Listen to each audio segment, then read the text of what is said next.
사슴TV의 르네상스맨 이준욱 결크러쉬 김비아리 메인은 고주요? 교과서 주정모 반갑습니다. 예! 이번 시간은 가슴의 완성, 활용 점정이라고 하죠. 가슴이 예뻐져도 유두가 예뻐야 사실은 완성이 된다라고 저는 생각합니다. 그래서 이번 시간에는 유두와 유륜에 대해서 이야기를 할 텐데요.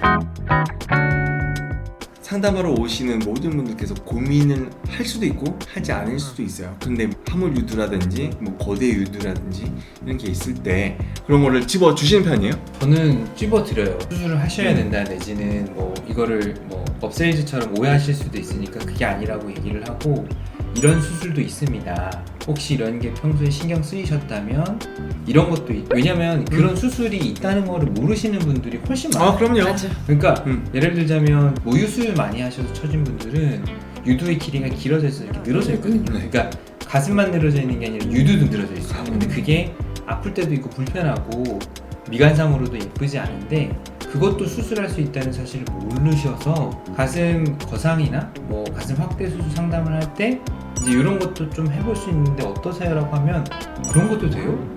이렇게 물어보시는 경우가 그리고 있어요. 만족도 되게 높지 굉장히 않나? 높죠. 굉장히 저는 사실 유두유륜의 진심이잖아요. 네. 유두유륜에 정말 제가 진심인 이유는 뭐냐면은 아까 그 말씀이 딱 맞아요. 모든 수술의 완성은 유두유륜에서 정점을 찍습니다.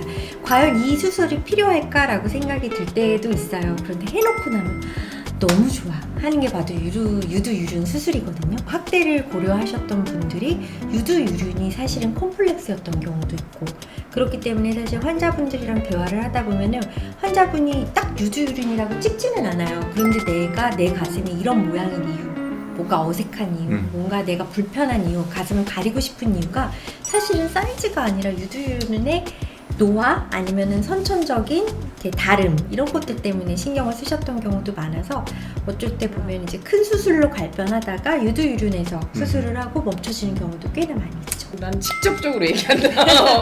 이거 평소에 이거 이상하게 생각하지 않으셨으면 이거 수술할 수 있습니다. 직접적으로 말씀드리고 수술하면은 만족도 굉장히 높죠. 좀 똑같네. 되게 오랜만에 되게 통일을 그러게요. 이야기를 하는 게 사실 저는 맞다고 봐요. 했을 때 너무나 예쁘게 될 건데 이게 불만족스러운 결과를 만들 수가 있는 거예요. 왜냐면 가슴에서 랜드마크라는 건 사실 눈에 띄는 거는 유두잖아요.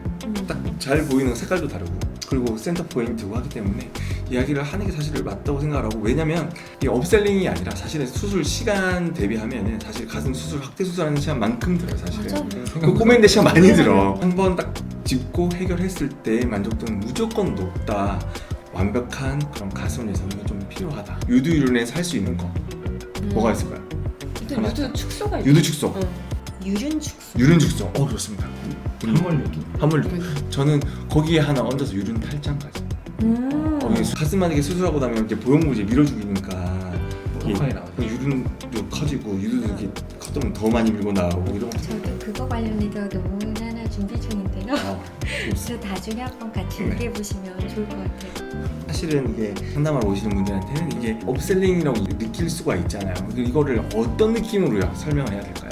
저는 그냥 이런 부분들 평소에 불편하시진 않았나요? 뭐 이런 것들에 대해서 혹시 알고 계셨나요? 이 정도로만 설명을 해요. 이번에 전신마취 하는 김에 하면 안 아프고 좋아요 정도까지만 살짝. 저는 사실 유두유륜에 대한 불만으로 저를 찾아오시는 분들이 많으세요. 제가 지적해 드리기 전에 먼저 유두유륜이 컴플렉스여서 찾아오시는 분들이 많아서 사실 제가 유두유륜을 얘기한다고 업셀링이라고 생각하시는 분들은 없는 것 같아요. 근데 이제 저도 조 원장님과 마찬가지로 또 환자분들은 이제 때를 한 후에 내 유륜이 어떻게 보일지 잘 모르시잖아요. 유륜은 더 늘어나고 튀어나오고 돌출되는데 이제 그거에 대한 걸 모르시고 현재 상황만 보고 계시기 때문에 가슴 확대를 하고 나서는 분명히 유두륜을 스트레스 받아 하실 것 같단 말이에요. 이럴 때는 미리 한 번에 하는 게 전신마취 했을 때 하는 게 좋으니까 그거는 제가 꼭 말씀드리죠. 저는 전후 사진을 보여드려요. 같은 상황에 예전에 수술하셨던 환자분의 사진을 보여드리면 단번에 그쵸. 이해를 하시죠. 그렇죠. 같이 해야겠구나. 나는 유두유륜 하면은 왜 이렇게 터부시되는지 모르겠어요. 유두유륜이 얼마나 중요하고 유두유륜이 얼마나 이게 그 미적으로나 기능적으로나 한물 유두는 수유하기도 조금 어려울 수가 있고 아름다움에 대해서도 논할 수가 있고, 그런데 블러 처리해야 된다? 유두유륜에 대한 정확한 후기를 쓰기가 되게 어려운 게 뭐 해박적 구조 같이 그림을 안 그리면은 유두유륜을 다 노출해서 가슴 수술하고 난 유두 축소도 있어요. 그래도 사진을 보여줄 수가 수가 보여줄 없죠. 수도 없어요. 그러니까 이게 나는 왜 다 보여주면서 유두유륜은 가려야 돼? 왜 유두유륜은 왜 이살이랑 이살은 뭐 다른가요? 왜 가려야 될까요? 저는 아직도 그걸 잘 모르겠어요. 저는 더 짜증나는 게 인스타그램에 남자 상체는 돼요. 맞아. 맞아. 남자 맞아, 유두는 맞아. 나와도 돼요. 남자 유두 여자 맞아. 유두는 왜 한다? 그러니까 나도 맞아, 보여주고 맞아. 싶다. 나도 맞아. 보여주고 싶거든요.